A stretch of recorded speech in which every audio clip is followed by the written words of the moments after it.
Greetings. Greetings. Welcome to Conversation with Tony Mobley. Today is February 18th, 2026. This is episode 7 of 2026 for Conversation with Tony Mobley. This conversation uses the TV broadcast software Mimo Live, and we also use Zoom.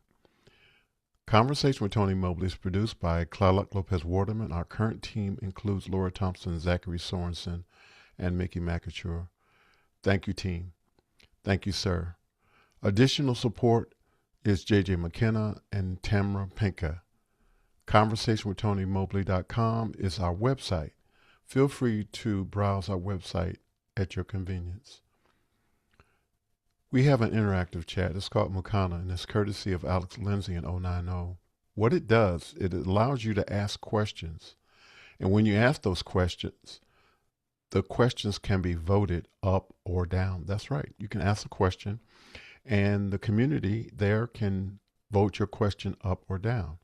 If you choose not to use Mukana, you can use the YouTube chat, and you can ask your questions there. Again, you can feel free to watch our conversations on our website at conversationswithTonyMobley.com. We started this year with theater professional and college Professor Jessica Lopez Barkle. Then we had Ken Jordan on talking about the importance of quality using AI. We had Roz McNulty, a digital magician, as well as a fashion meets the future. She is an advocate, evangelist for the Apple Vision Pro. We also had two of the trio that make up the last Angry DJ show, Mitchell Hill and Mark Giuliani. They were celebrating 100 episodes of their show, and that was 2 weeks ago. So now they have 101 episodes.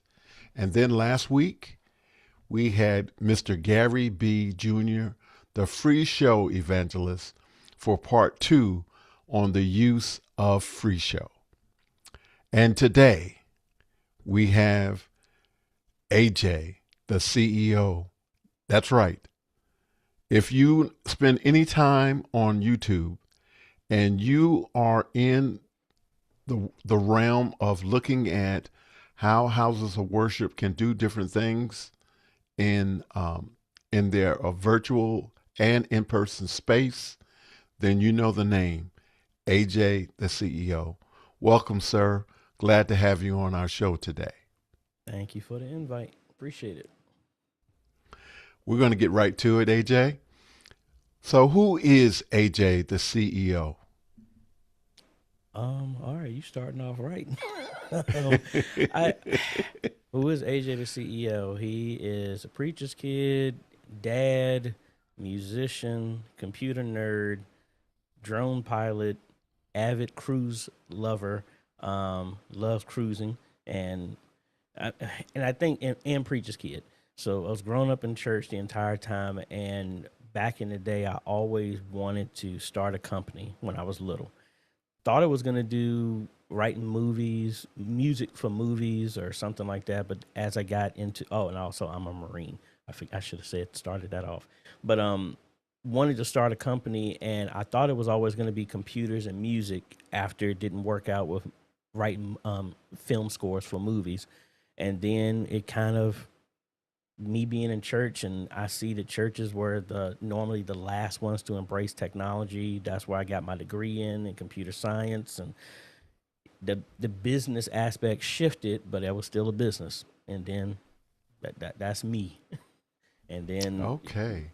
Well, I'm going to tell you right off the bat, you have some fans automatically in my family because you started talking about how much you enjoy cruises. So my family on both sides, my siblings as well as my in-laws, they all love cruises. So that they're probably cheering you on right now. So can you talk about how your family has supported you on your journey? Um, you want the real answer? You want the PC answer? Well, I'll be honest. My family supports me now.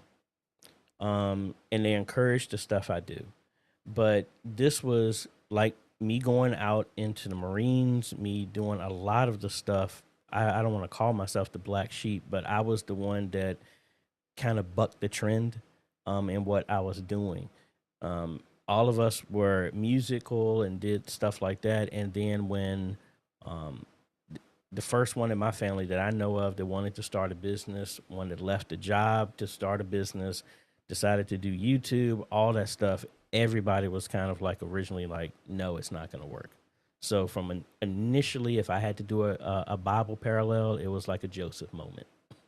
Okay. Not that they threw me in the well or nothing like that, but it was one of those things to literally the proof had to happen. I know what I was called to do, and I like to say if I want to get biblical with it, when God called me, He called me. He didn't call a conference call. So a lot of people would say, "Well, I don't think." I was like, "That's great what you think, but I know what I was told." And unfortunately and fortunately, it took 3 years for it to come together. Now everybody sees it, but that's the nicest way I can say about the family support. Well, I think that's a great story. I think that's a great testimony. So, thank you for sharing that. Hmm. Thank you for sharing that. So, the next question is, what is an e-missionary? Well, I guess the way I term emissionary is from when I grew up. I always remember hearing about the church putting together and sending people left and right to a different country to share the gospel of Jesus Christ. Um, I am turning 48 years old this year, and I can't remember anybody talking about that in the last 20 years. I don't remember anybody pushing for that. And as studying the Bible and then understanding that media ministry is a ministry, it's like, wait a minute, this is an evangelism tool that we are going to the highways and hedges and sharing the message. We physically don't have to do it, but the ones and zeros will do it for us if we just get behind the camera and encode it and send it wherever. So it's not a missionary, but it's an electronic missionary. And it was just e-missionary. And I'm like, that's what we do. And anybody who's doing media, if you're doing anything, content creation, putting it on social media, and you're sharing the message, that's what you are. Okay, very cool. So, I've shared with you that the church that I work with is totally virtual and at this time, and they were in a building prior to the pandemic, and since the pandemic, we have not been in a building, but we are moving toward being in a building very soon. And I'm wondering what your thoughts are on, um, I want to ask you this question earlier. You were saying that we kind of doing things in reverse order in terms of the way in which you have worked with churches in the past. Um, like we are virtual and we're going to try to bring the virtual into the actual building and do hybrid. So I was just wondering, did you have any advice for us? Remember the passion and the desire and the purpose of why you did it when y'all were everybody online. I've dealt with so many churches who jumped on the COVID bandwagon because they had to. And once we were able to get back, they were able to get back in the building. They were like, to heck with this online stuff. And they missed out on an opportunity that I don't care how great your church is. I don't care how great your pastor is, he or she or whatever. Your potential of reaching people through online will dwarf what could ever happen physically in a building. One sermon can reach millions, and you'll be lucky if you'll get maybe millions to come into your building in years. So never shortchange in person and online or vice versa. Yes, it says forsake not the gathering of others. I'm not knocking that. But that's almost like saying, hey, Jesus, you helped us catch a whole bunch of fish with this net. I'm gonna go back to using a fishing rod. Don't throw away a tool that you see that's effective. And online emissionary services and how we use these tools and leverage is really the Great Commission anyway. It's no harm to turn the camera on. So yes, I'm excited that y'all gonna have a place where y'all to call your own, but don't forget that you will always be able to reach more throughout the world online than you will ever have physically in that one place. That's just one of my things. Don't throw the baby out with the bathwater. You have the advantage of seeing the benefit of it. Don't go backwards.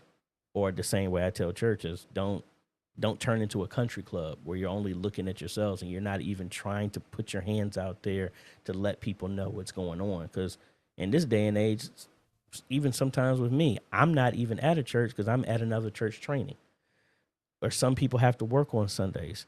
So are you going to say now that y'all have a building that we're not going to minister to people who physically are not able to come on the days that you have service? It's a tool that's meant to evangelize. And we just got to remember that whether you're getting a building or you have a building, you want to go online, it's an evangelism tool. Remember that no matter what direction you go. At this time, I feel like I should share just a little bit about my journey with you. So right now, I am somewhat disabled. I am using a walker right now and a rollator, really, a rollator and a walker. That I'm going back and forth between those two things. Um, but during the pandemic, I have had at least two actual events where I was in the hospital for months at a time, and also months in which I was also in rehab. And the last time that I was in, they told me that I was going to be in a wheelchair for the rest of my life. And so I have to admit that the virtual space is extremely important to me from the standpoint of I'm sure that there are other people like me who are um, not physically able to um, participate in the worship experience because they are not physically able to go into a house of worship. And so I was fortunate enough to have the opportunity to participate with my sister-in-law's mother's church, which I am now a part of. And we are, doing the things that we're doing in terms of this virtual experience. But had it not been for um, this opportunity, I would not have an opportunity to participate and do all the things that I'm doing in terms of outreach and interaction with this virtual space. So I'm extremely sensitive to all of this and everything that you just shared. So I just wanted to let you know because I'm not sure that I had shared that with you in terms of the last conversation that we had. But I just wanted to mention that at this time. So I hear you loud and clear when you talk about the importance of um, making sure that you're doing both and looking beyond the four walls of the actual building to do ministry. The next question is please give us an overview of your work that you're doing for House of Worships. So just give us a kind of an overview of the different things. I know the things that you're doing, and it's very exciting. And I am I have I'm a fanboy. So I'm just going to be honest and just say I'm a fanboy of the things that you're doing and the different congregations, different sizes of congregations that you're working with, and how you are able to go in and just basically do what they need in order to make their ministry, um, and you personalize it in terms of the setups that you do. So, can you just talk about that? Sure. I think my main goal is, like I said, from when I started from the beginning, I see a lot of times and have experienced a lot of times church getting swindled. The fact that I do media, was, you know, musician, been in church my I whole need you life. to talk a little bit more about what you mean when you say swindle.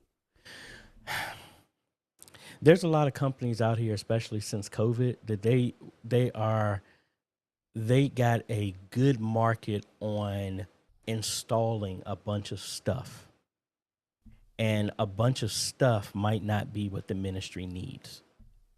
And a lot of times I like to come in and teach people, like, I'm not trying to sell you a whole bunch of stuff.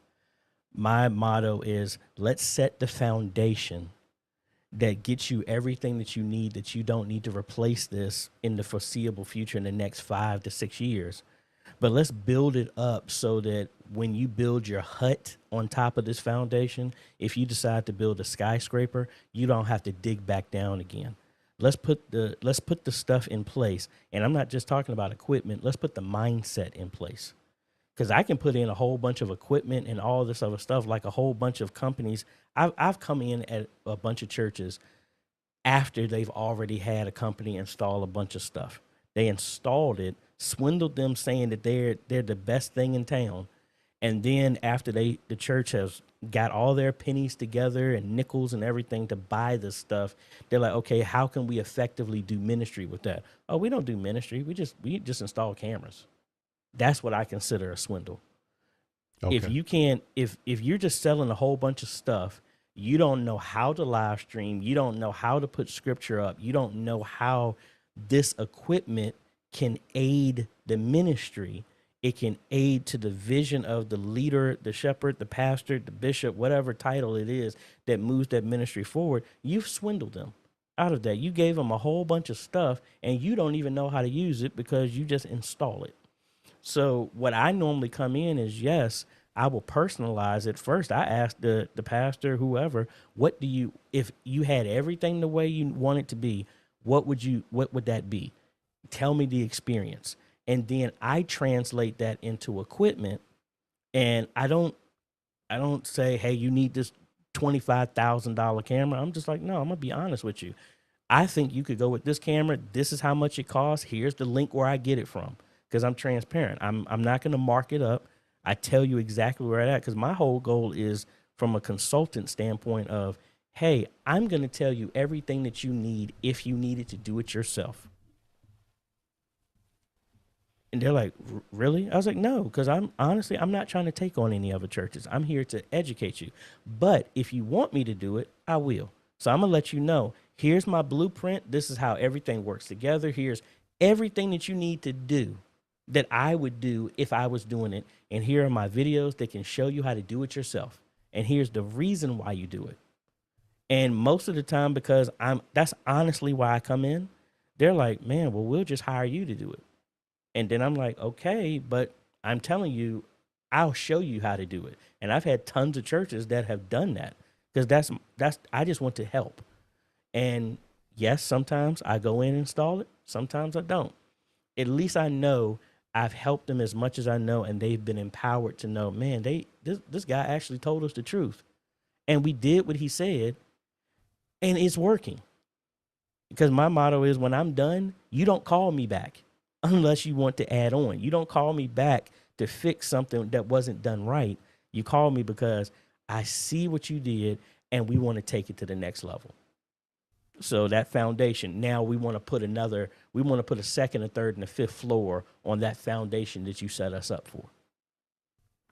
Talk about talk about. I know a big piece of what you do is the training after the equipment has been installed. Talk a little bit more about that. What I typically do, I this is the Marine in me. So I am a tough teacher.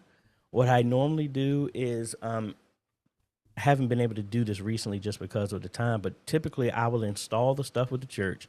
I'll have training with them to where they're comfortable before their next service.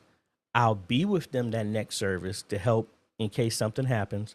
And then if I'm there with them that next service, um, I'm more of a hands off unless fire breaks out. Then the very next one after that, I am nowhere to be found, because I'm like, I'm not going to be your handicap. Media ministry, just like before we started today, tech happens. No matter how much you prepare, technology is going to happen. And I can't keep coming in with my Superman cape and rescue you. What I try and teach media ministries are to be comfortable with the uncomfortable, meaning that something is going to happen no matter how great it is, and you need to be prepared to handle that. If I'm coming in always rescuing you, you're missing out on being able to think on the fly and do all this other stuff because I can't be there all the time. So that's kind of how I teach. But I also teach the importance of, like, hey, all this equipment is not, just like we talked about at the very beginning, all this stuff that we put, the presentations, the screens, and all this other stuff, that's only meant for 2% of the congregation. It's meant for everybody else online. It's meant for people who are going to watch this stuff after today, an hour later, 2 days later, a month later, years later. Let's produce it to where if I come back in a year later, I know who's talking, I know what the sermon is about, I can clearly hear the music, I can do this, and it's used as an effective evangelism tool, whether it be people watching it now or 10 years later. And that's just, again, that's the mindset that I drive behind before moving cameras and all this other stuff. Because then they're like, AJ, why should I use the front camera to zoom in on Sister Hazel over here, who is having an emotional response to the message that's going forth? Because that is going to be able to bring in and tie in somebody who's watching online. When you see somebody's reaction, they can identify with that, compared to just having the camera just locked on the front of the person who's walking and delivering the word. It says that we don't do this for form or fashion, but your live stream is for form or fashion. Do it at the highest level possible, the highest clarity of your audio, the highest video, because you don't know what little thing is what somebody online or somebody watching later needs to get them delivered. So I want you to say that again. I want you to say that again. We don't know what. Let me rephrase it and do it this way. This is a little harsher the way I tell churches. I want your ministry to be producing in such a way that, God forbid, if somebody is saying that they want to give up on their life and they're going to give one last chance, that they will pull out their phone, and if they come across your live stream, they will hear a word that will stop them. And that's why it's so important. If I'm in your church and I've installed a sound system and somebody goes up there and they're trying to talk in the sanctuary without a mic, I will yell at the back, speaking to a mic. Well, everybody here can hear me fine. Everybody online can't. Because that message that you might say that you think might be something that needs to deliver somebody, that they need to hear. So that's why you speak into the mic. And I'm a jerk when I say that because it's important. You just don't know how important it is to somebody, because we just don't know where people are. And if your one message is the thing that's going to help them, why would you intentionally do a subpar job when that could be the thing that saves somebody? I agree with you. This one of the things that I wrestle with from the standpoint of I'm in this space where I really struggle with good enough. That rubs me the wrong way, because I feel like if we are doing something and we are calling ourselves representing God, Mm-hmm. then we ought to want to do it to the best ability that we can. Absolutely. And so that's why I asked you to just say it again, because I'm hoping that people are listening to what you're saying, and sometimes hearing it from someone else makes a difference in terms of the way people think about things. So thank you for sharing that. No problem. And one last thing I would say to that: when I say that, that doesn't mean throw money at the problem. There's a church that I've worked out with out in Malaysia, and the best they can do is have a cell phone propped up with 3 hymnals, but they do their best. And because of that best, they have 10 to 15,000 that watch every stream that they do. It's not about Wow. throwing money. It's about the heart. Are you doing it the best that you can with what you got? All right.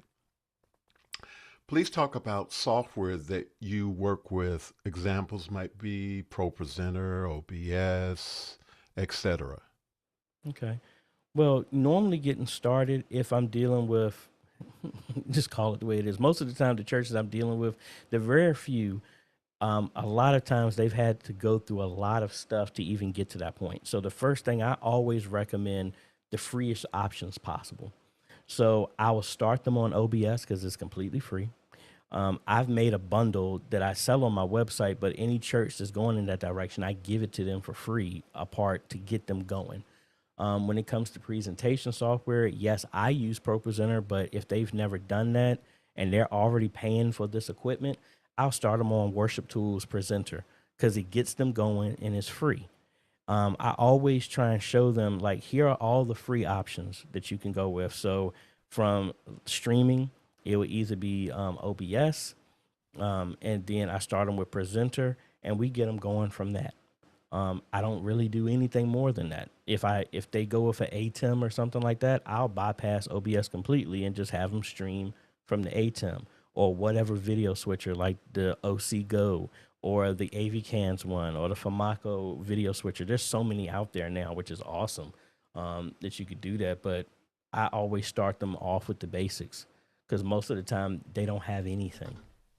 They're either using PowerPoint or Google Slides or something like that. And I introduced that so that they can easily put scripture in. Somebody's not typing up the scripture by hand, um, and just start them like that. I always start them with the free stuff. And when they try and say, hey, this is cheap, I said, no, I still use this stuff. It's not that it's cheap, it's a tool. Okay. So for those who don't know what OBS is, can you talk a little bit about what it is? Sure. OBS is open broadcast software. It is a open source collaboration program that a bunch of developers have written to where it takes whatever input video and audio signals coming from your computer, your mixer, cameras, whatever you decide to plug into. You can make scenes just like movie scenes, the Romeo and Juliet or the Avengers. You have a scene with Captain America and Iron Man. That's the same way you have a scene in OBS of this camera, this graphic, and this sound, and you make different scenes. It digitizes that, it encodes it, turns it into ones and zeros, and sends it to your platform of choice: Facebook, YouTube, Vimeo, Twitch, whichever one that you want, so that people can see. And that platform decodes the ones and zeros, and then they see the stuff like you're seeing right now: the video, the audio, the graphics, the lights, and all that other fun stuff. And that is 100% free. I'm curious. The virtual services that I'm working with, the house of worship that I'm working with, again, it's totally virtual right now, but we hope we're prayerful that we will be in the building before the year is out. But just based on where we are in terms of using the virtual Zoom for our virtual services, and what we do is our services are totally on Zoom, and then the sermon I upload to YouTube. So when you go to the church's YouTube channel, you will only see the sermons because we don't, we're playing music that is, copyrighted during the actual service. And so we can't put that on YouTube, but the actual sermon is on our YouTube channel. If you were going to just encourage us to maybe go to the next level just virtually, what would be your recommendation since we are using Zoom and YouTube for the sermon?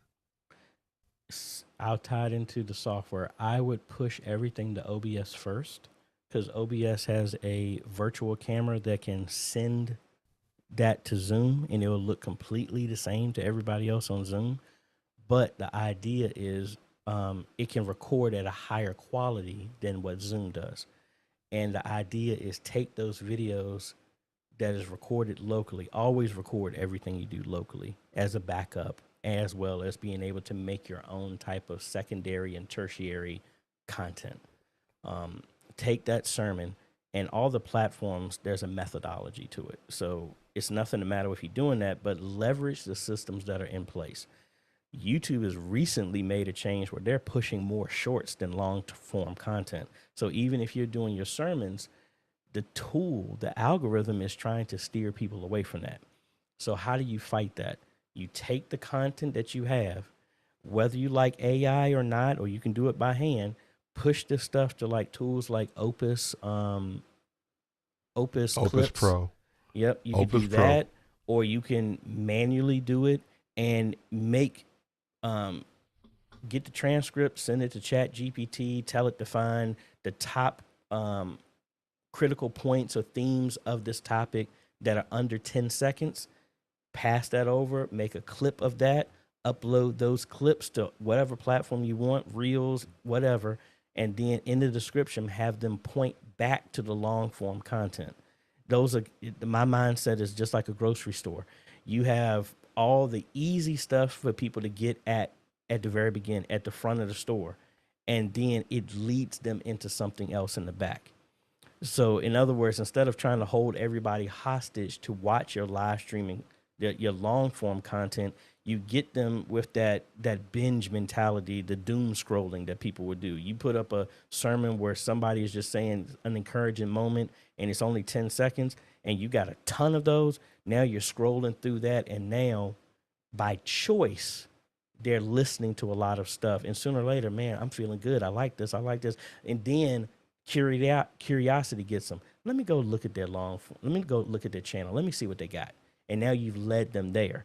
You give them multiple paths of entry to get to your stuff. So in your scenario, I would have OBS be in between Zoom that's recording everything at a higher quality. And now I'm sampling that video to make different forms of content that just points back to the full experience of that, of the sermon and the topic or something like that. I want to tell you to get out of my head. Get out of my head and keep, get out of my head. And the reason I say that is because we're now 3 weeks into using Opus Clips Pro, and we're actually sharing our sermon. We're only sharing about 2 or 3 clips at the most of a given sermon. So we have our church is a little bit unique in that we have 4 different speakers. Each person has a Sunday, and my Sunday is the third Sunday, and so I just finished. But we have not done my clips yet, so that's going to happen. There's a committee that's going to take care of that. So, but we've been doing clips for now about 3 weeks, and I like Opus Clips, Opus Pro.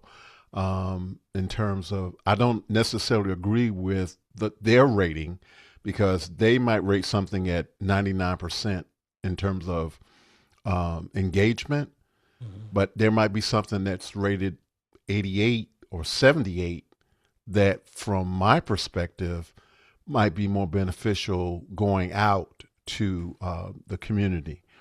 And so, did you have anything else you wanted to say about Opus Pro? I mean, you kind of said it. My whole thing is my background was computers and I was a database programmer and all the other stuff. I like technology, but I'm not silly enough to abdicate all responsibility, common sense, and thinking to AI. Just like you said, yeah, it's saying it's 99, but I'm like, but that algorithm is never going to get the heart of this message. Mm-hmm. So, yes, it's just like the fishing analogy. Yes, it's a nice tool. I'd be silly to not use it, but I'm not going to turn my brain off and take out critical thinking just because I have this tool. No, you have to sit back and look at it like, yeah, I know you're saying this is great. I know what the Spirit has led me to say that this is the message it needs to go for. Yeah. Um, what are your thoughts on free show? I've had a couple of people reach out to me, ask me to check it out. I have it on this physical computer here, and every time when I want to sit down and do a deep dive on it, something else comes up. So I've had a glance at it. But again, I like to archive a lot of stuff to, give it a fair shake on it. I've had a bunch of people ask me about it, and every time when I promise I'm gonna do it, something else comes up. So like I'm filling in playing for church, so I haven't had a chance to sit it and do it as much as I want to. But that one, open LP, free worship, and there's some other ones that some people have told me about that I've been meaning to hunker down and actually play around with it to see. But I do have it on this computer. What is your schedule for your YouTube shows? Uh, well, right now consistently, thankfully I have two consistent things. My Q&A, we're going on episode 244. That's every Friday where I just do a live stream from an hour to maybe 3 hours of me just answering questions. That's the one I'm the most consistent at. We are starting up another podcast. We're on episode 3. There's going to be one question where I just interview people and we just ask one question that most people have at the church, but nobody's bold enough to ask it. We do that. And then I'm also leading a group of anybody who wants to, and we're reading through the Bible in 1 year. So every day I record a video and upload that of a section of the Bible that we're reading for the entire year. Those are the ones I'm consistent at. After that, it's whatever decides to, if I'm going out doing an install, like tomorrow I'm finishing up an install, I'll do a video off of that. If I have other projects when I'm going to Dover, Delaware next month, I'll have that. And it's mainly if I feel led to even talk about something or somebody asks me, I'm just, yeah, I really need to make a video on this because I haven't seen somebody do this, or I don't like the direction that somebody has done with another one. It's good information, but there's some other stuff that they left out. I'll do something like that. But those are the consistent ones that I'm always doing. Everything else is depending on the nature of what's going on with business that week. Can you talk a little bit more about how you customize setups for different congregations? Sure. I mean, the main thing is I don't believe in there's not a turnkey solution for no specific church. First off, I have a mindset of the type of equipment that I would like to use, but I don't know where they're at. Like, what's the skill set of the people that are going to be there? Um, Also, what are their needs? I mean, honestly, I will never say their name, but I have some churches that say, "Hey, can you water down what you gave us because we don't want our online to look so good that people will stay at home instead of coming to the Oh, church." wow. I don't completely agree with that. I think that's a horrible decision. But that right there shows me that I need to spend more time personalizing a mental strategy than just an equipment strategy with them. Because, like I said, I tell the media when I'm there, I'm just not a consultant. I'm here to get the mindset right. Because if I don't come in with that, I'm just like anybody else that's trying to just sell you some stuff. And I want to set myself apart because this is the season that I'm in right now where I'm teaching. It's not about just installing. Yes, I'm installing, but the mindset is my main primary focus to show that a church that only got 3 people has a word that's just as impactful as a mega ministry because the playing field is level. If you can put something on YouTube, you have the potential to reach 8 billion people, and just realize that you have something worth being heard. So As you say that, I'm just curious to those people who might be watching us and saying, that sounds nice, but really, we just need to be in the house and just let's leave it at that. What would you say to them? The technical answer, let me go back to my computer science. So it says to forsake not the gathering of others. Every device that is on the internet has an IP address. That is an address. So if it's say to have an address, that is a physical thing, whether it's digital or not, and we are joining together. So the idea is it's the same thing. You just got to redefine it, because if you really go back biblically, what we're doing is not the same way that they were doing that when the Israelites were building their tabernacle and stuff like that. It's not the same. How we're doing it now, change has happened. So it's nothing the matter with forsaking the gathering of others. It's nothing the matter with that. The word says for us to do that.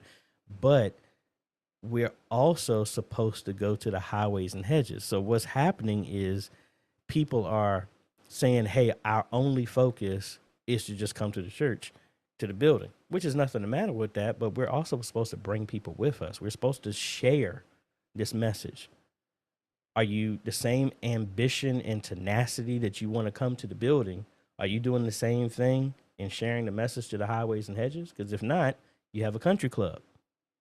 This, this is a bunch of members. If you're not going out and sharing, the purpose of us going to church is for us to give praise and honor and glory to God, give him his due for the time that we're worshiping.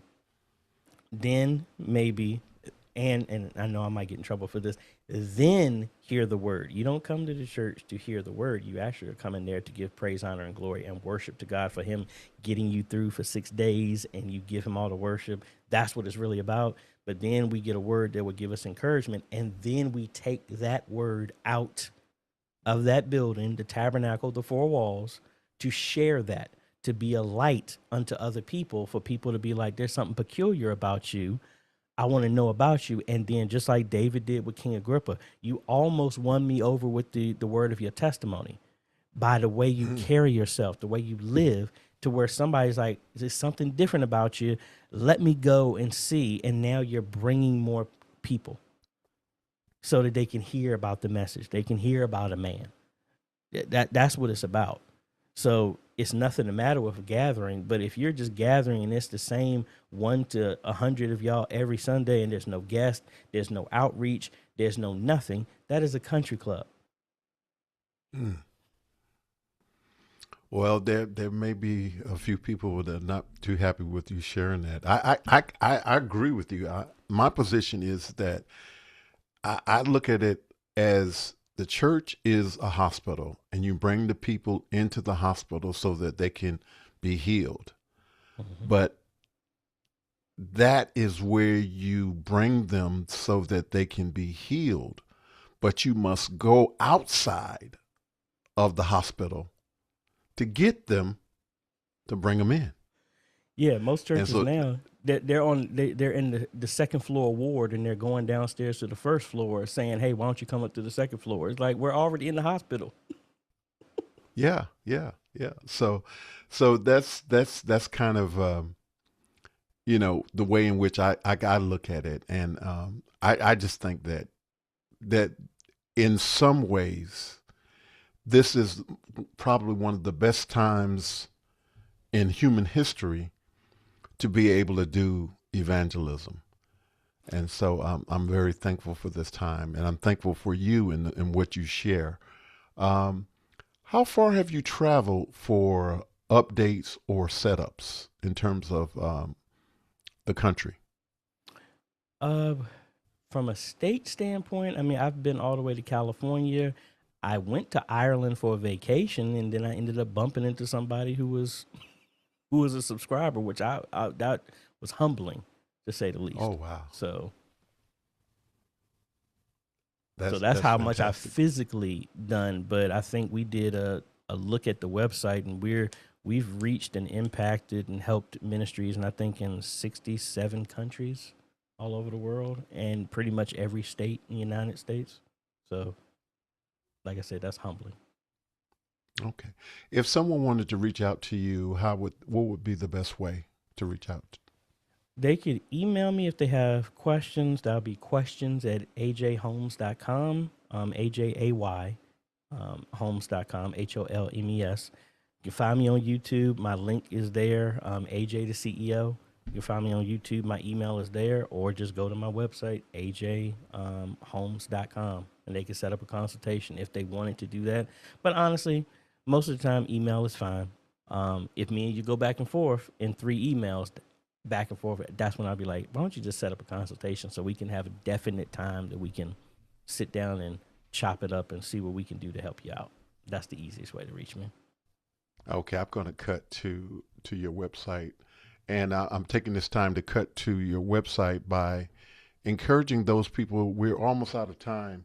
This is a great time to ask a question. We have about 10 minutes left in this conversation. This is AJ's website, and yeah, I wanted to share that. So please ask your questions, particularly if you're a house of worship. Please ask your questions in YouTube or the Mukana chat. And I'm going to go to a short.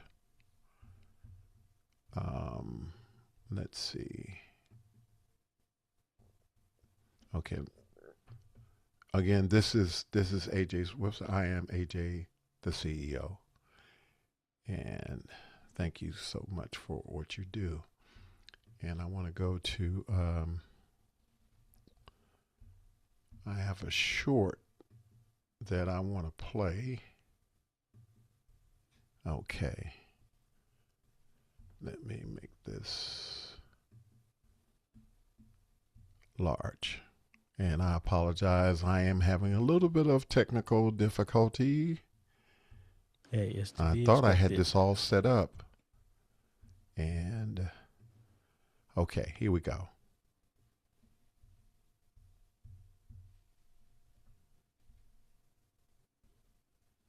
Have it. Hey, folks, AJ the CEO here. And if you have been in any area recently that got hit with weather, a lot of churches have had to go back into COVID mode. I posted a video about this. I know Monty posted a video showing how to do this. And one thing I will honestly say, it seems like we're so far removed from COVID, we forgot about a lot of stuff that we learned and skills that were developed during COVID, as well as equipment. Now, I know a lot of people bought stuff during COVID that ultimately has been upgraded, and now that's become your media ministry equipment. I'm not knocking that. Personally, I don't really throw away any of my old stuff. I might donate it to other people, but that's where I think this is important. In this video, I want to show you how to have a portable, I don't want to call it a bug out bag. I'm thinking about Zombie, the video game. But anyway, a backpack that will actually give you a mobile media ministry. Yeah, I think I like that better. A mobile media ministry backpack.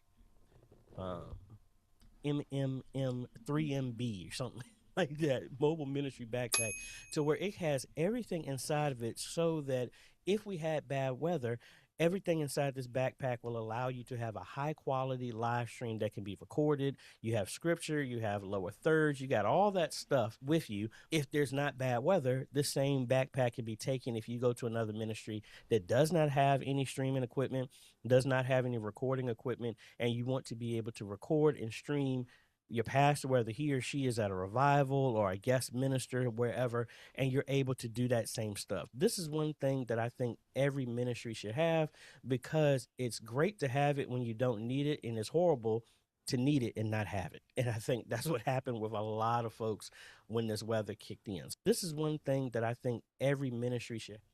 Okay, so uh, thank you so much for that. I got a lot out of that, and I'm actually working on um, a mobile backpack that I am creating, and I'll just share with you what I have so far. Okay. So I have a MacBook M1 that I'm using as part of my setup for my mobile streaming system. I have a Zoom H6 that I am using for the audio part of it. Um, I have an iPad M1, and I have two cell phones that I am going to be using as part of two cell phones and an iPad, MacBook Pro. I have a couple of tripods, and I have a couple of mobile lights. So that's where I am right now with my bug out bag backpack streaming system. And so, do you have any suggestions for me? What do you get yourself an extra? I know these drives are kind of expensive now with all the people getting rid of memory. Get yourself a SSD to make sure a more mobile one to record, have some extra redundancy to record the video, especially if you can do some type of ISO recording, so you can record all the individual um, I have a phones. T7. I Sweet. have a T7 Samsung 1 terabyte. Okay. Yeah. That's a part of that. And what? Look, if you need one, because I mean this is the Unifi's travel router. I mean this thing is like a stack of cards. So this is gives me my Wi-Fi or my network connections if I need to have a network connection somewhere where I'm at. So I can hook my phone up to be a tether, hook it up to Wi-Fi as a repeater, or connect it to an Ethernet instead of me bringing a whole big router like this one with me. So and this is only about like $70. And what's the name of that again? That's the Unified Travel Router. Unified Travel Router. Okay, I will definitely look that up. Wow, thank you so much for sharing that. Wow, we're close to the end, and we have 10 minutes left. Okay, churches, you're missing out on a great opportunity to ask AJ questions. We're going to go to the next question, though. The next question is, so what is next for the Emissionary, AJay the CEO? And it's funny because I saw Brian just jumped here on the chat. He's one of our other e-missionaries met through YouTube. One of the things we're really pushing for is to, at least for my Patreon and YouTube members, my whole goal is to try and not just teach, but actually to do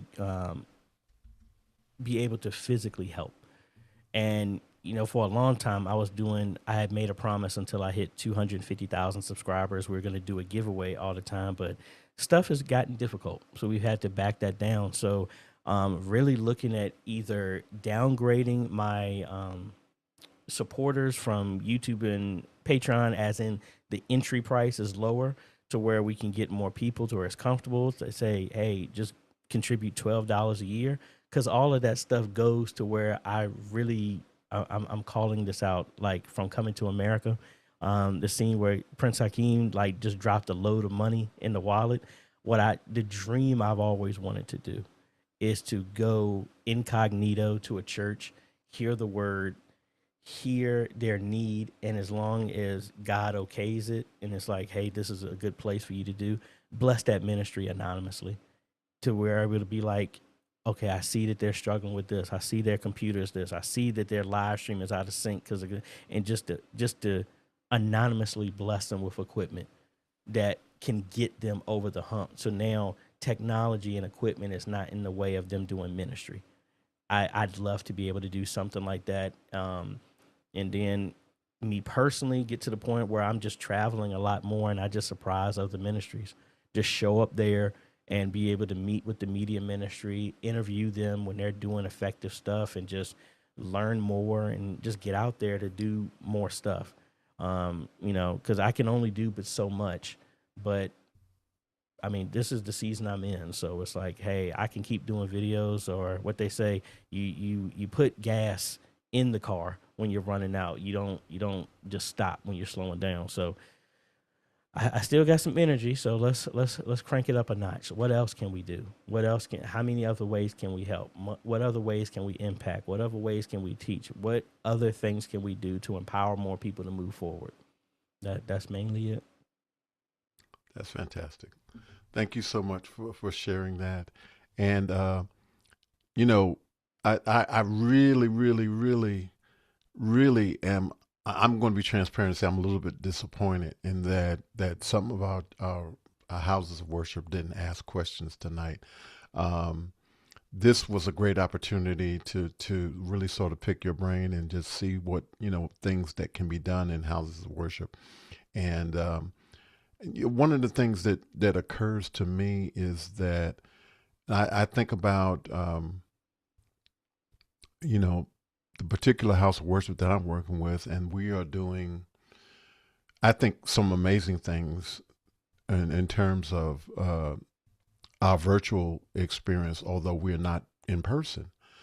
But I look around at some of the churches, and I hope that they don't get offended by me saying this, that are still in their buildings and are having, fantastic worship services in their buildings. But the word is not being shared outside of their buildings. And to me, it's a little bit disappointing. I understand, like you said, the need to gather together. But again, for me, it's you get strength by going to the building so that you can do work outside of the building. And I'm just a little bit disappointed that some of our and I would dare say that it a lot of times it's pastors that are my age and maybe a little bit younger than me that are sort of resistant to going beyond the four walls. But what's interesting to me though is that it seems as if the church was sort of a leading in the technology of radio. That when you had your worship services, you made it your business to make sure that your broadcast was on the radio so that people could hear your. And I just see a streaming or a virtual as the next step, but for whatever reason, it seems like people congregations are resistant to it. Um, and Well, maybe it's just a thing of just wanting it to be a more personal experience. Maybe that's what it is. I'm not sure. no, honestly, I would say it's not that at all. I really think what it is because I mean I'm old enough to remember that radio was demonized, TV was demonized. It was the one-eyed devil. I remember that. What I really think it is churches really don't realize how much of an impact they actually can be, or maybe they're admitting to themselves that they ain't teaching nothing. They don't have something. They're like, why should we announce to have our message be on the live stream so the whole world could hear us? And maybe deep down they know that there's nothing worth it. There's nothing that they say is worth listening to. It could be Oh that, wow. or it could be, and I mean, hey, again, I mean, you can't just keep feeding everybody milk and think people are going to get strong. Sooner or later, you gotta go to meat. But what I really think it is, I think they're underestimating themselves. Just because that you don't have a big following doesn't mean, and I'll say this to you just kind of like the same way. There's a guy, Mike, and I tell him this every time, and I thank him for this. Um, I used to not want to do certain videos, and I'm like, I don't think it's going to get a result. And Mike told me, and I keep playing this in my head. He said, AJ, put it out there because you don't know if the one person that hears that can affect a million. You're looking, thinking that you're going to impact a million. Maybe the one person that impacts reaches a million. And I think churches don't realize that it could be another Paul that you reach, and then boom, look at what happens out of that. Hmm. And, I think we're looking at the numbers wrong. We're looking at, oh, we don't have 1,000 people watching us right now. You're looking at right now. There's like at Antioch, the church that I helped, where I started all this off. They have a song. The male chorus is singing, "We are soldiers in the army of the Lord." They posted that 18 years ago. It is a 3-minute video. That video has more views on it, that people have been impacted by that song by the male chorus, than the amount of people who've come to the church in that same 18 years. Wow. All you need is that one thing, that one message that touches and does and hits the right person. So I take from Mike, and I remember that I'm not here to get the numbers. I'm here to put out the content that needs to be out, and the people that need it will find it. But we don't, like it says, that some people harvest, some people plant, some people harvest. God gets the growth out of it. That we just got to be good sowers in what we're doing, and all the other stuff will come out of it. I think churches are sitting back thinking that they want the full ramifications of the glory and all the numbers and everything right there. And this is a marathon. It's not a sprint. My very first video that blew up my YouTube video, I posted that thing 8 years ago, and I had 7 people watch it, and it was me on 7 different accounts that watched that. And I thought I was getting ready to give up, and then COVID hit. That same video is my #1 video that now all of a sudden, after 5 years of it being dormant, of nobody watching it, it's almost 500,000. You just don't know. But I was willing to do when no one was watching. And I think that's the church is looking for a reward when it's like, just do the work. It will come later. We got a question. Mm-hmm. We have a question from Carissa Worthy. She says, how would OPS, she meant OBS, work with hybrid service? Thank you.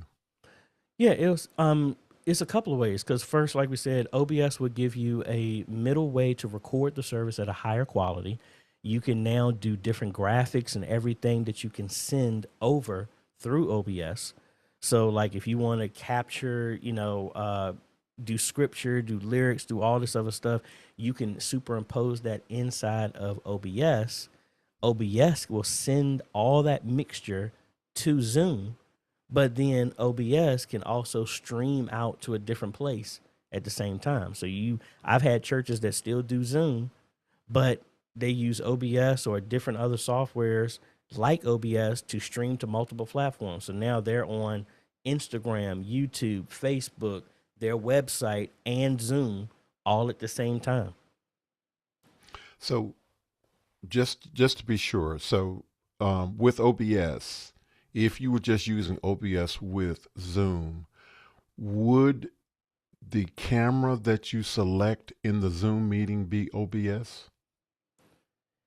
In Zoom, yes. So, because a camera on Mac or Windows or Linux, video can only go to one program at a time, but audio can go to multiple programs at a time. So, like right now, if my camera is being used by Zoom, if I went to OBS, I would have to let OBS take over my camera, and then OBS has a virtual camera that passes itself on, or whatever that goes to Zoom.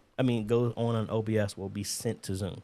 So Okay. I say that, like, I had a video where I had to run a Ash Wednesday service with 8 churches, and I used Zoom to capture everybody, but then I used OBS to make it in a presentation, kind of like how you're doing this. I use OBS to present and put the graphics, the lower thirds, and all this other stuff, and had that broadcast to all 8 churches' YouTube pages at the same time. Couldn't do that with Zoom. Okay. So it's a tool that you can manipulate in multiple ways. So yes, it would give you a whole lot of production upgrade using it that way. Okay. Thank you so much. The final question is, you're speaking to the world. What do you want the world to know? It doesn't matter. Just realize, no matter who you are, what you're doing, you're important. It says there are many members in the body. Look, if you don't have a big toe, it'll be hard to walk. If you didn't have an ear, it'll be hard to hear. If you didn't have a heart, everything that you're doing, whether you're not getting the kudos right now, is contributed to the grand whole. So thank you for whatever you're doing. If you're the one that's holding the door, if you're the one that's letting people into Zoom, if you're the one that's studying and watching YouTube videos like this to get better, we'd miss something if you weren't here. Don't let anybody think just because that you're not on the pulpit, or you're not singing, you're not playing, we'd miss something if you weren't here. And you're important, no matter what you're doing, because we need each other. Thank you, sir. Yep. Thank you so much. Thank you, AJay, the CEO. Conversation with Tony Mobley produced by Clara Lopez Wardham, and our current team is Laura Thompson, Zachary Sorensen, and Mickey McAture. Thank you, sir. Thank you, team. Thank you, Mimo Live. Thank you, Zoom, for making this broadcast possible. We have conversation with real people. Stay tuned for new episodes. Great conversations. Conversation with Tony Mobley. Thank you for the nearly 200 episodes. And we're real close to 200 episodes, believe it or not. And when you have time, we ask that you go back and check out some of those past conversations. We would like to think that you would find something that would be helpful, hopefully helpful to you. Conversations. Thank you, AJay, the CEO, for being a part of our conversation today and for doing the work that you do and for being the person who you are. Next week, we were going to have an educational panel. Please feel free to support Conversation with Tony Mobley by volunteering or donating to keep Conversation with Tony Mobley running. You can donate on our website. Please like, subscribe, and comment. We want to keep getting better. Conversations with Tony Mobley on YouTube and our website. We're going to say good night. God bless you. See you soon. Take care. Good night.